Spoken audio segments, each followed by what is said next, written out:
তো এনজিপি পৌঁছে গেছি। এখানে ওয়েদার মোটামুটি হালকাই রয়েছে, খুব একটা মেঘলাও নেই। তারা গুনতে পারা।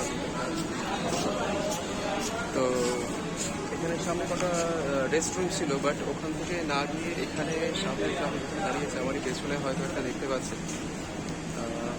এখানে 10 টাকা করে চার্জেস রয়েছে পার আওয়ার। এটাই মনে হয় সব থেকে বেস্ট এবং সিকিউর। তো আমার নেক্সট গাড়ি এখান থেকে রয়েছে অ্যাকচুয়ালি বাস। আমি বাসে এখান থেকে যাবো দার্জিলিং। তো আমি কোনো ক্যাব বা কোনো গাড়ি আলাদা করিনি, যতটা জাস্ট বিকজ অফ সোলো। তো এখানেই আমি রেস্ট নিয়ে নেবো এবং সকাল 6:30টায় হয়তো প্রথম বাসটা রয়েছে, আমি থেকে কনফার্ম করে নেব।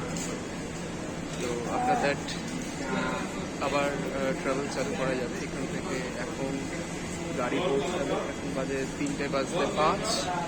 তো 3 ঘন্টা মতো এখানে আমি থাকছি। সো আমার মনে হয় এটাই যথেষ্ট সেফ অ্যান্ড সিকিউর। আমি এখানে রেস্টও নিতে পারবো with AC and with protection. So it's quite nice. তো নেক্সট আবার এখান থেকে বেরিয়ে আবার আমাদের দেখা হচ্ছে।